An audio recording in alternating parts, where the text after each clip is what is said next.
चाचा चौधरी पर्वतारोहियों की खोज में। अरे चाचा जी, ऐसी भी क्या खबर छपी है अखबार में कि आपकी चाय ठंडी हुई जा रही है पर आप पी नहीं रहे। अखबार कहीं भागा तो नहीं जा रहा? साबू, खबर ही ऐसी है, पहले पढ़ लूं फिर चाय पी लूंगा।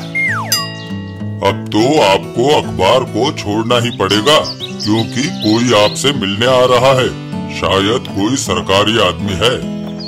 अरे, ये तो चीफ मिनिस्टर साहब हैं। जरूर कोई गंभीर बात है। आइए सीएम साहब, कैसे आना हुआ? कुछ मत पूछिए चाचा जी, बड़ा बुरा हाल है।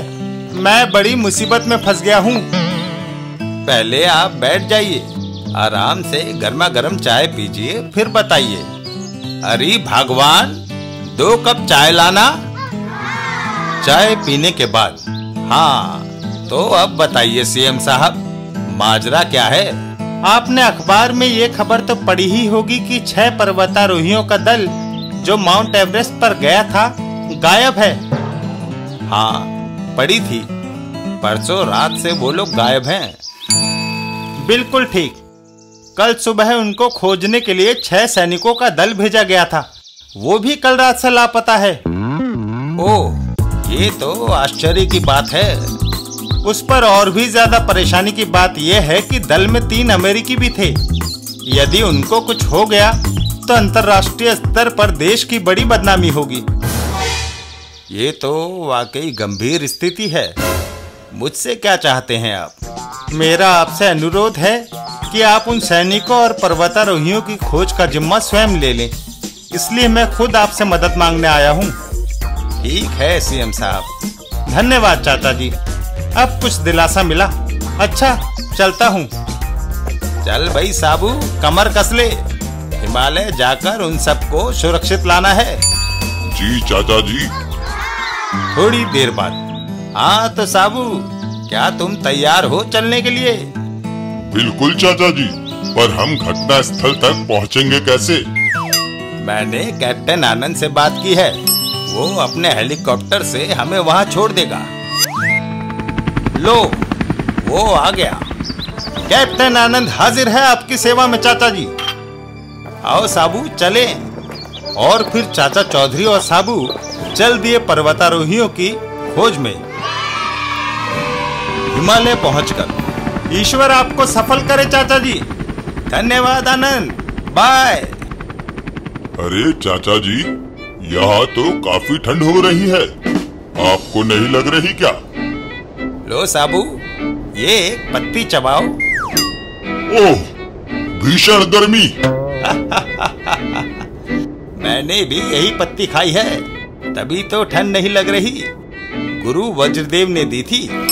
ये एक पत्ती भीषण ठंड में भी पूरे एक दिन बदन को गर्म रखती है। चिंता मत करो, कुछ सेकंड्स में नॉर्मल हो जाओगे। कुछ सेकंड्स बाद, हाँ, अब कुछ राहत मिली।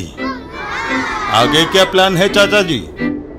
यहाँ से हम उत्तर की ओर बढ़ेंगे साबू। वहीं उन्होंने कैंप लगाया था। वहाँ कुछ न कुछ सबूत अवश्य मिलेंगे जो हमें पर्वतारोहियों और खोजी दल तक पहुँचाएंगे। अपनी मंजिल की तलाश में बढ़ते साबू और चाचा चौधरी को जरा भी गुमान ना था कि 2 आंखें उन्हें बड़े ध्यान से देख रही हैं। स्पष्ट था कि उनका आना अनदेखा नहीं गया था। आधे घंटे चलने के बाद हम पहुंच गए साबू। वो देखो, उनके शिविर। कुछ देर मुआयना करने के बाद कुछ मिला साबू? नहीं चाचा जी, कुछ भी संदिग्ध नहीं। मेरे और साबू के सिवाय पूरे 12 जोड़े जूतों के निशान हैं यहाँ पर। ये जूतों के निशान सिद्ध करते हैं कि वो सब यहीं थे और सैनिक भी यहाँ आए थे। तो आखिर वो सभी लोग गए कहाँ? सारा सामान यहाँ ज्यों का त्यों पड़ा है। बिना सामान के यहाँ की ठंड में कोई कहीं भी जाने की सोच भी नहीं सकता, वरना जिंदा बचना नामुमकिन है। सैनिकों के बूट्स के निशान आगे जा रहे हैं। चलो हम भी चलते हैं। थोड़ी दूर जाने पर चाचा जी, आगे मुझे सैनिकों का सामान पड़ा दिखाई दे रहा है। वो तो मैं भी देख रहा हूँ साबू। यहाँ पर जमीन में गहरे गड्ढे हो गए हैं, जैसे कोई जोर से गिरा हो, और वो भी पूरे 6। पर सवाल बना रहा कि आखिर सब कहाँ गायब हो गए। किसी तरह की जबरदस्ती या हमले का चिन्ह नहीं है। समझ नहीं आ रहा कि यहाँ हुआ क्या। उन सभी को जमीन खा गई या आसमान निकल गया। चाचा चौधरी दिमाग की तह तक जाता है। मेरे पास तुम्हारे सभी सवालों के जवाब हैं साबू, पर मैं चाहता हूँ कि तुम सब कुछ अपनी आंखों से देखो। आज रात हम यहीं रुकेंगे। चाचा चौधरी का दिमाग कंप्यूटर से भी तेज चलता है।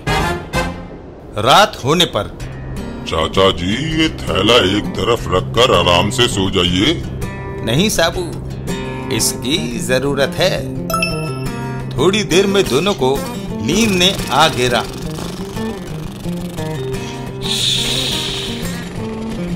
आधी रात के बाद अचानक आकाश में एक उड़न तश्तरी प्रकट हुई। उसमें से किरणें निकली जिन्होंने चाचा चौधरी और साबू को जकड़कर अपनी तरफ खींचना शुरू कर दिया। ओह, किन्हीं अज्ञात किरणों द्वारा हम जकड़े गए हैं। आखिरकार वो आ ही गए जिनका मैं इतनी देर से इंतजार कर रहा था। शुक्र है। तो और पृथ्वी वासियों को पकड़ लिया है जुबोन।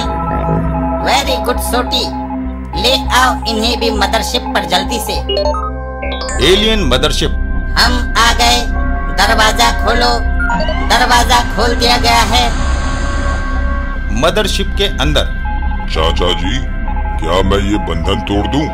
शांत रहो साबू, अभी नहीं। आखिर आप लोगों ने हमें बंदी क्यों बनाया है? जिबोन ने अपनी कलाई के पट्टे में लगा एक बटन दबाया। अब शायद वो हमारी भाषा बोल सकेगा। मेरा नाम है जिबोन। हम लोग तुम्हारे ब्रह्मांड से दूर एक दूसरे ब्रह्मांड में स्थित टेक्नो नामक ग्रह से आए हैं, जो यहाँ से कई लाख प्रकाश वर्ष दूर है। हमारे ग्रह के प्राकृतिक संसाधन लगभग समाप्ति की ओर हैं, इसलिए हम रहने के लायक दूसरे ग्रह की खोज में हैं। यही खोज हमें पृथ्वी ले आई है। तुम्हारे ग्रह पर सब कुछ प्रचुर मात्रा में है जो हमें चाहिए, सिवाय सिवाय इंसानों की हमें जरूरत नहीं है। तो फिर? जब तक इंसान है तब तक हम इस ग्रह पर कब्जा नहीं कर सकते। अतः हम तुम लोगों का अपहरण करके अपने ग्रह टेक्नो ले जा रहे हैं, ताकि हमारे वैज्ञानिक तुम पर प्रयोग करके ये जान सकें कि किस प्रकार पृथ्वी को बिना नुकसान पहुंचाए तुम सब इंसानों का पूरी तरह सफाया किया जाए। तुम दोनों के अलावा 12 और इंसान हमारे कब्जे में हैं, और इतने काफी रहेंगे हमारे वैज्ञानिकों के प्रयोग के लिए। तुम सभी खुश नसीब हो जो एक महान प्रयोग के लिए तुम्हारी बेकार जिंदगी काम आएगी, और बर्फ से ढकी पृथ्वी हमारे। जल्दी ही तुम लोगों का अंत होगा और पृथ्वी पर हमारे लोगों का कब्जा। हे ईश्वर, इसके इरादे तो बहुत खतरनाक हैं। बस चाचा जी, अब बर्दाश्त नहीं होता। मैं ये बंधन तोड़ रहा हूँ। कोशिश करो साबू। ये तो टूट ही नहीं रहा चाचा जी। अपनी ताकत बर्बाद न कर ए मूर्ख इंसान। इस बंधन को तोड़ना तेरे बस में नहीं। ले जाओ इन्हें और डाल दो अन्य बंदियों के साथ, और यहाँ से चलने की तैयारी करो। सोटी, अगर ये किसी किस्म का प्रतिरोध करें तो खत्म कर दो इन्हें। 2 बंदी कम हो भी जाएं तो कोई फर्क नहीं पड़ेगा। ठीक है जिबोन? शैतान की औलाद है कमबख्त। बंदी गृह में। चाचा जी, वो देखिए, पर्वतारोही और सैनिक, जिन्हें ढूंढने हम यहाँ आए हैं। हाँ साबू, लेकिन ये सबके सब बेहोश लगते हैं। एलियंस की करतूत। चाचा जी, क्या आपको पहले से पता था कि ये सब एलियंस की हरकत है? हाँ साबू, घटना स्थल के निरीक्षण से मुझे ये अंदेशा हो गया था कि इन सभी घटनाओं में कम से कम इंसानों का हाथ नहीं है। वो कैसे? दोनों ही घटना स्थल पर किसी किस्म के मुठभेड़, पदचिन्ह या हमले का कोई सबूत ना मिलना, सामान ज्यों का त्यों पड़ा होना मुझे शक हुआ और उसे यकीन में बदला गड्ढों ने। गड्ढों ने? हाँ, दरअसल पर्वतारोहियों का जब अपहरण हुआ तो वो नींद में थे, सो बिना कोई निशान छोड़े वे गायब हो गए। इसके विपरीत सैनिक जगे हुए थे, इसलिए जड़ किरणों के प्रयोग करने पर वे सब गिर पड़े, जिससे बर्फ में गहरे गड्ढे पड़ गए। ओह, पर अब इस मुसीबत से कैसे निकले? बंधे बंधे हाथ भी दर्द करने लगे हैं। यहाँ से आजाद होना बहुत जरूरी है, वरना मानव जाति नष्ट हो जाएगी साबू। तभी वहाँ सोटी आया। फिर आ गया मनहूस। काश मेरे हाथ खुले होते तो मैं अभी इसकी गर्दन मरोड़ देता। सब्र करो साबू, मौका आएगा। शायद खाना लाया है। मत खाना साबू, यकीनन इसमें वही बेहोशी की दवा है जिससे ये सब लोग बेहोश हुए हैं। जी चाचा जी। उनको खाते नहीं देख सोटी ने अपने कलाई पर पहने पट्टे से अपनी भाषा बदली। खाना खाओ। कैसे खाएं? हमारे हाथ बंधे हैं। ठीक है, मैं तुम्हारे बंधन खोल देता हूँ। पहले तुम खाओ, बाद में तुम्हारा साथी। कोई चालाकी ना करना, वरना दोनों को खत्म कर दूंगा। ओह, बंधन वापस बंदूक में समा रहे हैं। अब खाओ। नहीं खा सकता।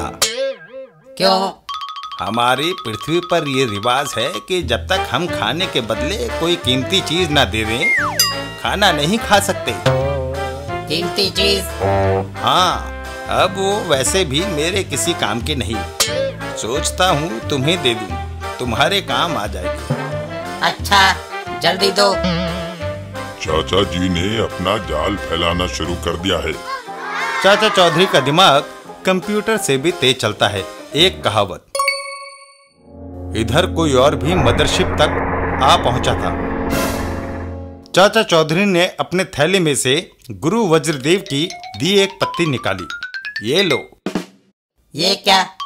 एक मामूली पत्ती? ये मामूली पत्ती नहीं है।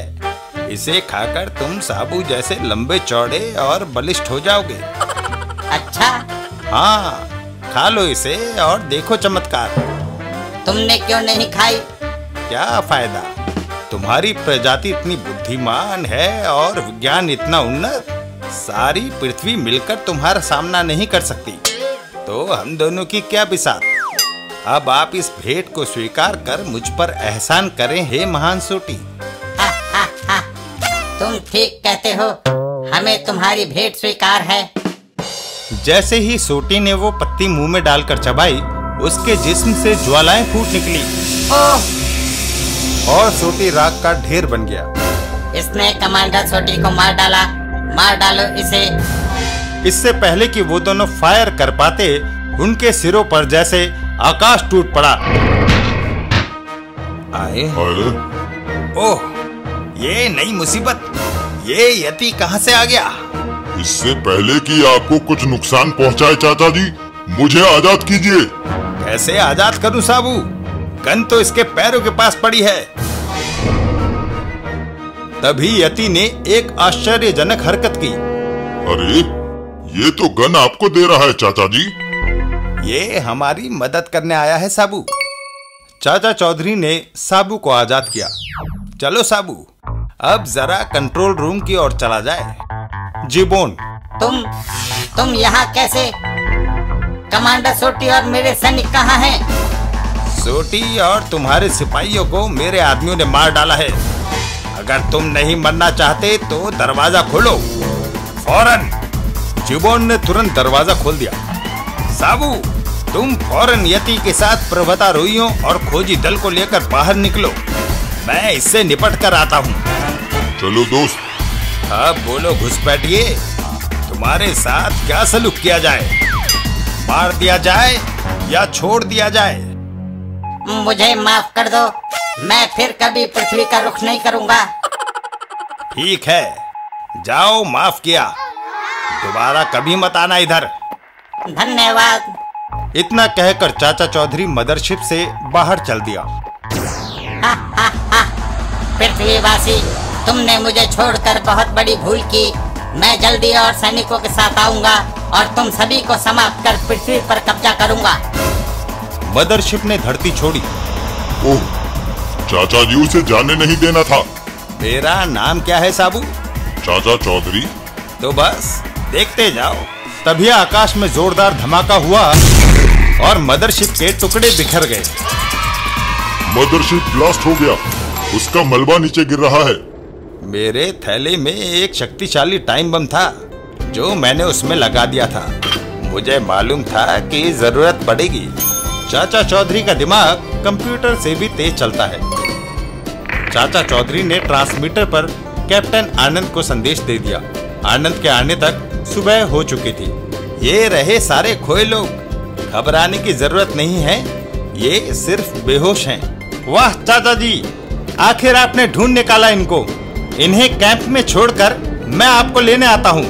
ओके आनंद, हम तुम्हें यहीं मिलेंगे। साबू की मदद से सबको सुरक्षित हेलीकॉप्टर में चढ़ाने के बाद आनंद कैंप के लिए रवाना हो गया। दोस्त, अब तुम सामने आ सकते हो। अरे चाचा जी, वो यति कहाँ चला गया? शायद वो वापस चला गया। तभी यति उन्हें आता हुआ दिखाई दिया। वो देखो, वो आ रहा है, साथ में और भी हैं। शायद उसका परिवार है। तुमने इसे पहचाना साबू? हाँ चाचा जी, कुछ समय पहले जब कुछ बदमाश इस बच्चे का अपहरण करके ले जा रहे थे, तब हमने इसे बचाया था। इंसान एहसान भूल जाता है पर जानवर कभी नहीं, इसलिए ये हमारी मदद करने आया। तभी वहाँ हेलीकॉप्टर की आवाज गूंज उठी। चाचा जी, कैप्टन आनंद आ गया। अच्छा दोस्तों, अब तुम जाओ, मैं नहीं चाहता कि तुम दुनिया की नजरों में आओ। बाय बाय, फिर मिलेंगे। चाचा चौधरी ने अपने थैले में से एक और पत्ती निकाली। ठंड महसूस होने लगी है, एक पत्ती और खा लो। तुम भी खाओगे साबू? अरे बाप रे! तब तक हेलीकॉप्टर भी उतर गया था। दोनों हेलीकॉप्टर की तरफ बढ़े। नहीं चाचा जी, मैं ठीक हूँ। वैसे आपको कैसे पता चला कि सूटी ये पत्ती खाकर मर जाएगा? मैंने अंदाजा लगाया था साबू कि उन लोगों को गर्मी बर्दाश्त नहीं होती है। वो भला कैसे? वो ऐसे साबू कि अगर उन्हें गर्मी बर्दाश्त होती तो वो पृथ्वी के मैदानी इलाकों में जाते, जहां उन्हें ज्यादा जल्दी और आसानी से ज्यादा इंसानों को बंदी बनाने का मौका मिलता। पर बजाय इसके वो माउंट एवरेस्ट पर उतरे, जहां इंसान मिलना लगभग नामुमकिन था। मुझे बात पूरी तरह से कंफर्म तब हुई जब जिबॉन ने अपना मकसद बताने के दौरान कहा कि जल्द ही बर्फ से ढकी पृथ्वी हमारी होगी। यानी इंसानों के सफाई के बाद वो पृथ्वी को शीत युग में लाने की तैयारी में थे, यानी गर्मी से उनको खतरा था। बस मैंने पत्ती आजमाने का रिस्क उठा लिया। कुछ देर बाद वो घर की ओर बढ़ रहे थे। कैप्टन आनंद, क्या तुम हमें सीधा घर छोड़ दोगे? क्यों नहीं चाचा जी, पर यह सारा माजरा क्या था? एलियंस की कारस्तानी थी। एलियंस की? हाँ, सुनो बताता हूँ। बड़े जोरों की भूख लगी है। चाची ने जरूर बढ़िया सा नाश्ता बना के रखा होगा।